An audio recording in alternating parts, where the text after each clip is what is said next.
Korban dalam kasus ini adalah Dina Oktaviani, seorang perempuan muda yang lahir pada 7 Oktober 2004. Ia berasal dari Desa Talunjaya, Kabupaten Karawang, Jawa Barat.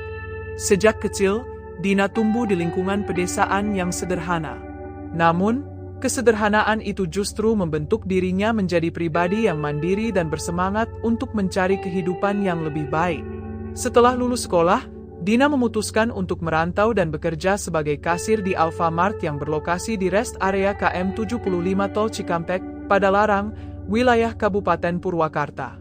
Di tempat kerjanya, Dina dikenal sebagai sosok yang ramah, disiplin, dan tidak pernah menimbulkan masalah.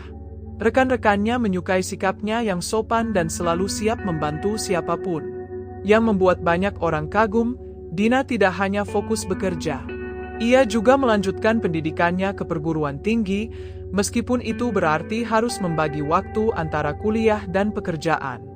Ia sadar bahwa menjalani dua peran sekaligus bukan hal mudah, tetapi baginya pendidikan dan pekerjaan sama pentingnya, dua hal yang menjadi pijakan untuk masa depan yang lebih baik. Dengan kegigihan dan kerja kerasnya, Dina berhasil menjalankan keduanya tanpa banyak mengeluh. Bagi orang tua dan keluarganya, Dina adalah harapan besar keluarga. Mereka percaya bahwa kerja keras dan ketekunan Dina suatu hari nanti akan membawanya pada kesuksesan yang selama ini ia perjuangkan. Selain bekerja dan kuliah, Dina juga aktif di media sosial. Ia memiliki akun TikTok dengan username Anyun dengan 4 titik di belakangnya. Di akun itu, Dina sering membagikan potongan kesehariannya, mulai dari aktivitas di tempat kerja, rutinitas olahraga di gym, hingga momen santainya bersama teman-teman. Gaya bicaranya yang ringan dan ekspresif membuat banyak orang merasa dekat dengannya. Di tempat kerjanya, Dina memiliki atasan bernama Herianto, pria berusia 27 tahun yang menjabat sebagai kepala toko. Ia berasal dari Kampung Pasir Oa, Desa Wanawali, Kecamatan Cibatu, Kabupaten Purwakarta. Secara usia, memang tak terlalu jauh berbeda dengan Dina, tapi status mereka jelas berbeda, karena Herianto sudah menikah dan memiliki seorang anak kecil. Ayah Herianto, Bapak Karsa menyebut bahwa anaknya dikenal sebagai pribadi yang tenang, sopan, dan tidak pernah membuat masalah. Dalam pandangan sang ayah, kehidupan Herianto tampak baik-baik saja. Ia tidak pernah mendengar keluhan apapun dari anaknya, baik tentang pekerjaan maupun rumah tangga. Entah karena memang disembunyikan, atau karena benar-benar tidak ada masalah, Karsa, ayah dari Herianto, tidak pernah melihat ada yang janggal dalam kehidupan anaknya. Namun, pada suatu waktu, Karsa sempat mendengar Herianto berniat meminjam uang ke bank. Dari situ, Karsa mulai menduga bahwa mungkin ada masalah ekonomi yang sedang dihadapi oleh anaknya. Sebagai seorang ayah, Karsa tentu menasihati anaknya dengan hati-hati. Ia mengatakan, kalau cicilannya masih sesuai dengan gaji kamu, ya silakan saja meminjam. Tapi kalau tidak sanggup, lebih baik jangan.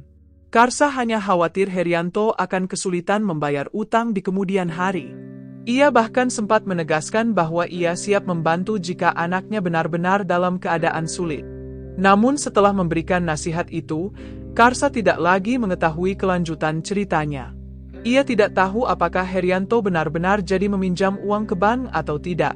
Bahkan, tentang kehidupan sosial anaknya di tempat kerja pun, Karsa tidak tahu banyak. Herianto jarang bercerita mengenai rekan-rekannya, termasuk tentang Dina. Seolah-olah semua berjalan normal dan tidak ada hal yang perlu dikhawatirkan. Sementara itu, di mata para tetangganya, Herianto dikenal sebagai sosok yang pendiam. Ia jarang terlihat berbaur dengan warga sekitar dan lebih sering menghabiskan waktunya sendiri di rumah. Dalam seminggu, mungkin hanya beberapa kali saja ia ikut berkumpul dengan warga, dan itu pun tanpa banyak bicara. Orang-orang di lingkungannya menilai bahwa Herianto memang cenderung tertutup, bukan karena sombong, tapi lebih karena sifatnya yang pendiam dan penyendiri. Kemungkinan besar, kebiasaan itu juga dipengaruhi oleh pekerjaannya di minimarket, yang memiliki sistem kerja shift. Jadi, jam kerjanya tidak menentu. Kadang pagi, kadang malam, bahkan sering pulang di waktu larut. Hal ini juga dibenarkan oleh Wawan Hermawan, kepala dusun Pasir Oa. Ia mengaku bahwa Herianto jarang terlihat bersosialisasi dengan masyarakat setempat. Biasanya, pria itu hanya pulang sebentar pada malam hari, lalu beristirahat. Ketika libur pun, ia lebih banyak menghabiskan waktu di rumah. Tempat tinggalnya sendiri terletak di area perbukitan yang cukup terpencil dan jauh dari keramaian. Rumahnya sederhana, dengan cat berwarna kuning yang terlihat mencolok di antara pepohonan di sekitarnya. Lokasi rumah Herianto terletak cukup jauh dari rumah-rumah lain di sekitarnya. Tidak seperti di perkotaan, jarak antar rumah di daerah perbukitan itu lumayan renggang. Suasananya sepi, tenang, dan jauh dari keramaian. Sementara itu, di tempat kerja, hubungan antara Dina dan Herianto ternyata tidak sebatas atasan dan bawahan. Mereka dikenal cukup akrab dan sering berinteraksi di luar urusan pekerjaan. Namun, kedekatan itu bukan berarti memiliki hubungan spesial. Lebih tepatnya, Dina menganggap Herianto sebagai sosok yang bisa dipercaya, seseorang yang lebih dewasa dan sering memberi nasihat ketika ia menghadapi masalah. Sebagai atasan yang usianya lebih tua, Herianto memang terlihat seperti figur yang bisa dijadikan tempat bercerita. Dina sering berbagi kisah tentang kesehariannya, perasaannya, bahkan persoalan yang ia alami, sementara Herianto mendengarkan dan memberi saran layaknya seorang kakak atau pembimbing di tempat kerja. Dan dari sinilah tragedi yang mengerikan itu bermula. Pada saat itu, Dina sedang berada dalam masa yang cukup berat. Ia baru saja mengalami kegagalan dalam hubungan percintaan. Tidak diketahui secara pasti kapan hubungannya dengan sang mantan berakhir, namun yang jelas, perpisahan itu meninggalkan luka yang cukup dalam bagi Dina. Hubungan mereka dikabarkan berakhir karena mantan kekasihnya sudah tidak memiliki perasaan yang sama lagi. Segalanya terasa hambar, hingga akhirnya hubungan itu kandas di tengah jalan. Sejak saat itu, Dina sering merasa sedih dan sulit melupakan kenangan bersama mantannya. Semakin ia berusaha untuk move on, justru semakin sering bayangan masa lalunya muncul di pikiran. Kondisi itu membuat Dina gelisah dan kehilangan fokus, bahkan sampai mengganggu aktivitasnya di tempat kerja. Merasa butuh tempat untuk bercerita, Dina akhirnya memilih Herianto sebagai tempat curhatnya. Ia menganggap atasannya itu sebagai sosok yang bisa dipercaya, lebih dewasa, berpengalaman, dan mampu memberikan nasihat dengan tenang. Pada hari Minggu, 5 Oktober 2025, sekitar pukul 5 sore, Dina sempat menghubungi Herianto. Ia ingin berbicara dan mencurahkan isi hatinya. Beberapa sumber menyebutkan bahwa Dina memang cukup sering curhat kepada Herianto, terutama mengenai masalah asmaranya yang belum tuntas. Kedekatan mereka di tempat kerja membuat Dina semakin yakin bahwa Herianto adalah orang yang tepat untuk mendengarkan keluh kesahnya. Namun, di tengah percakapan mereka melalui pesan chat, arah pembicaraan justru berubah secara tak terduga. Alih-alih menasihati Dina agar bisa menerima kenyataan dan berdamai dengan perasaannya, Herianto malah menawarkan sesuatu yang aneh. Ia mengatakan bahwa dirinya mengenal seseorang yang bisa menggunakan ilmu hitam, seorang dukun atau paranormal yang, menurutnya, bisa membantu Dina melupakan mantan kekasihnya. Mendengar hal itu, Dina sempat tertarik. Mungkin karena perasaannya yang sedang rapuh dan putus asa, ia menganggap tawaran itu sebagai jalan keluar agar bisa kembali tenang. Dina bahkan sempat bercerita bahwa ia pernah menggunakan jasa orang pintar di kampungnya, namun hasilnya tidak mempan. Maka ketika Herianto menawarkan bantuan melalui kenalannya itu, Dina pun setuju dan berharap ini bisa menjadi solusi dari kegelisahan yang selama ini ia rasakan. Keduanya kemudian sepakat untuk bertemu di rumah Herianto yang berada di wilayah Purwakarta. Pertemuan itu dijadwalkan pada hari Senin sore, 6 Oktober 2025. Dina merasa lega, seolah sudah menemukan cara untuk melepaskan beban emosionalnya. Sore itu, Dina pun berangkat menuju rumah Herianto dengan sepeda motor. Namun, menurut informasi lain dari kesaksian yang beredar, beberapa sumber menyebutkan bahwa sebelum ke rumah Herianto, mereka sempat bertemu lebih dulu di depan sebuah minimarket dekat rumah sakit Amira, Purwakarta. Setelah bertemu di depan minimarket, Herianto kemudian mengajak Dina untuk datang ke rumahnya. Dan dari keterangan yang beredar, Dina benar-benar datang ke rumah Herianto pada sore hari itu. Ketika Dina tiba di sana, tentu banyak yang bertanya-tanya, lalu, di mana istri dan anak Herianto saat itu? Ternyata, istri dan anaknya sedang tidak berada di rumah. Menurut informasi, mereka tengah menginap di rumah orang tua Herianto, atau mungkin juga di rumah salah satu saudara mereka. Dengan kata lain, sore itu Herianto sendirian di rumah. Tidak diketahui secara pasti berapa lama mereka berbincang dan apa saja yang dibicarakan. Namun, disebutkan bahwa selama obrolan berlangsung, pandangan Herianto tampak gelisah dan tidak fokus. Matanya sesekali melirik ke arah tubuh Dina, juga ke perhiasan dan barang-barang berharga yang dibawanya. Pada saat itulah, muncul niat jahat di dalam pikirannya. Herianto diduga mulai terpikir untuk menguasai barang-barang milik Dina. Motif ini diyakini muncul karena masalah ekonomi yang tengah dihadapinya, entah karena pinjaman bank yang tak jadi disetujui, atau karena hutang pribadi yang harus segera ia bayar. Namun, semua itu masih sebatas dugaan.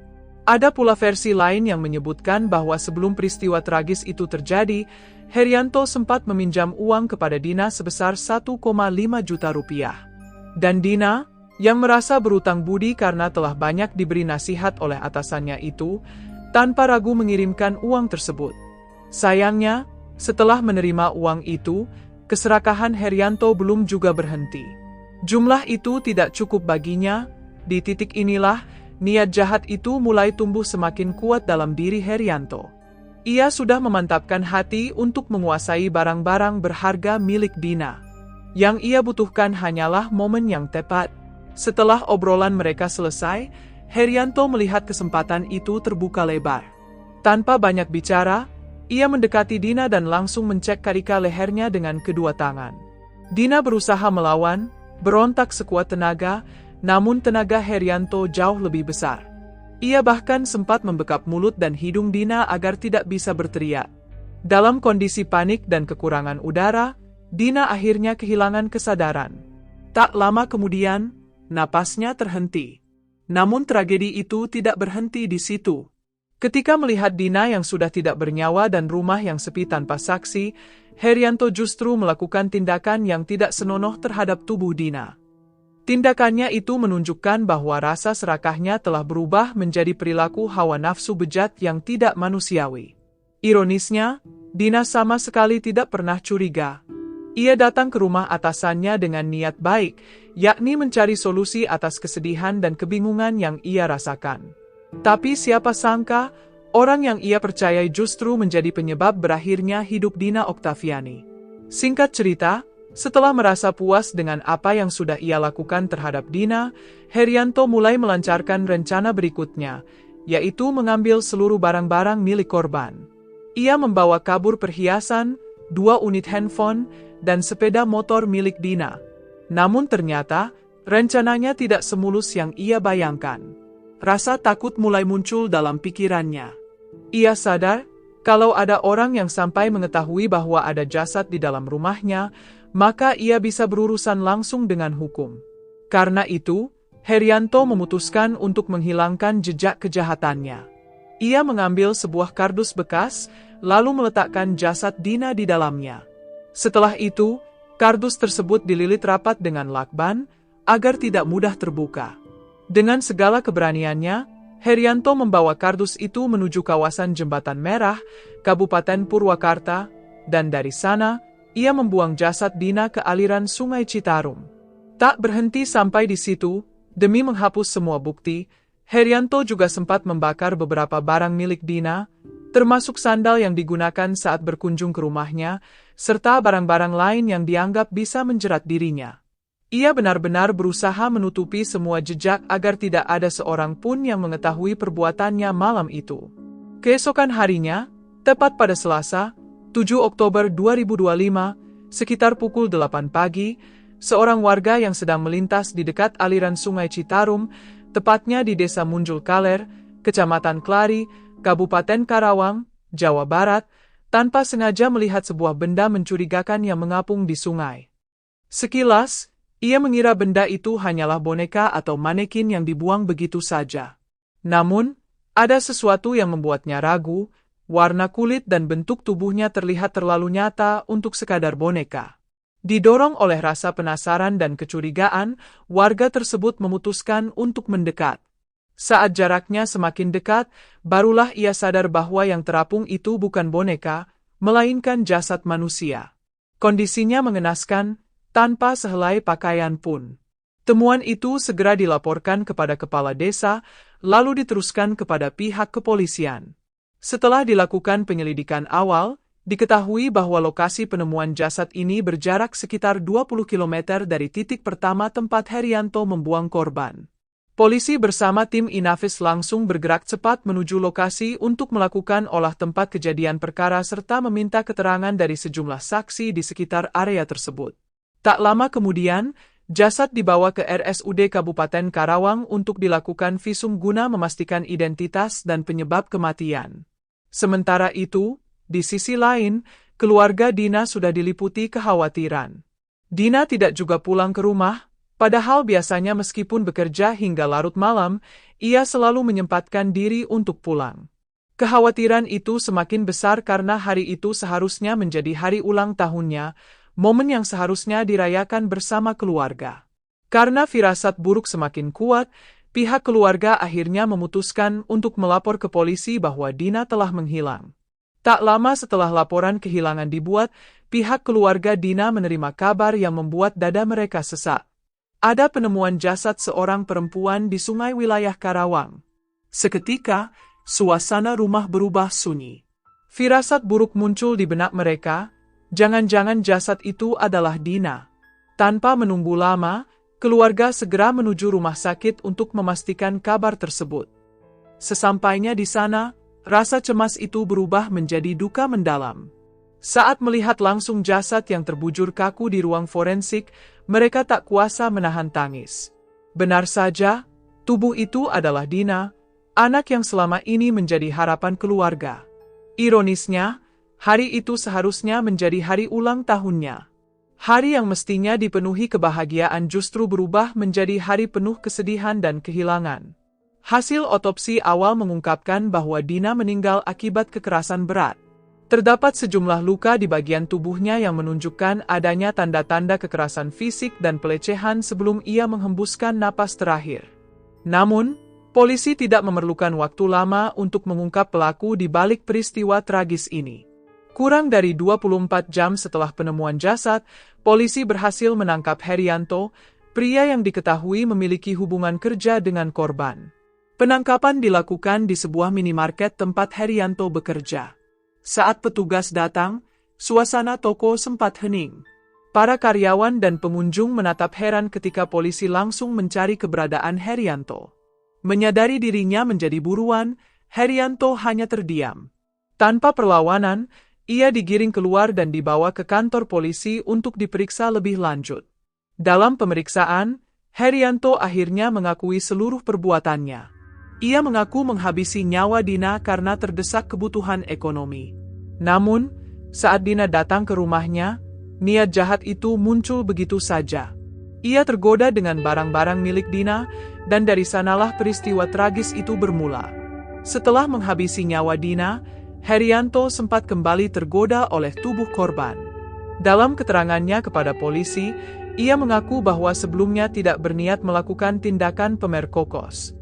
Namun, setelah melihat tubuh Dina yang sudah tak bernyawa, niat jahat itu muncul begitu saja, dan ia melakukan perbuatan tak senonoh tersebut. Dari hasil pemeriksaan, polisi menyimpulkan bahwa tidak ada indikasi hubungan asmara antara Herianto dan Dina. Meski demikian, pernyataan Herianto sulit untuk dipercaya sepenuhnya, karena satu-satunya pihak yang bisa memberi keterangan hanya dirinya, sementara Dina telah tiada. Publik pun menanggapi kasus ini dengan penuh amarah dan ketidakpercayaan.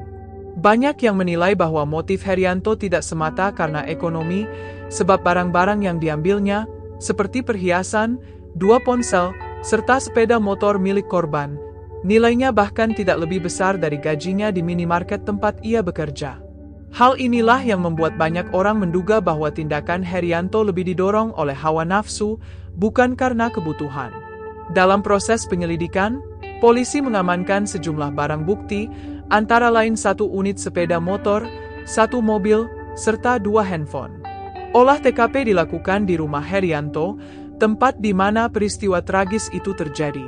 Di sana, petugas menemukan sejumlah alat yang diduga digunakan dalam aksinya, seperti lakban, tali, gunting, dan sebilah golok. Sebagai langkah pengembangan kasus, polisi juga mengamankan 2 orang lainnya yang berinisial R dan O, warga desa Manawali. Keduanya ditangkap di rumah masing-masing dan langsung dibawa ke kantor polisi untuk dimintai keterangan. Namun, hingga saat ini, pihak kepolisian masih mendalami peran mereka dalam kasus ini. Belum dapat dipastikan apakah keduanya benar-benar terlibat atau hanya tidak sengaja membantu tanpa mengetahui apa yang sebenarnya terjadi. Berdasarkan informasi yang diterima penyidik, O dan R sempat dimintai tolong oleh Herianto untuk mengantarkan dirinya pergi setelah peristiwa tragis itu terjadi. Namun, dari hasil pemeriksaan sementara, keduanya mengaku tidak mengetahui tindakan keji yang telah dilakukan oleh Herianto sebelumnya. Karena itu, status mereka untuk sementara masih sebatas saksi dalam penyelidikan kasus ini. Itulah kisah tragis tentang Dina Oktaviani, seorang kasir minimarket yang kehilangan nyawanya di tangan atasannya sendiri. Sebuah peristiwa yang menyisakan luka mendalam bagi keluarga, teman kerja, dan masyarakat yang mengenalnya. Semoga kasus ini menjadi pengingat bagi kita semua bahwa kejahatan sekecil apapun pada akhirnya akan terungkap dan keadilan pasti akan menemukan jalannya.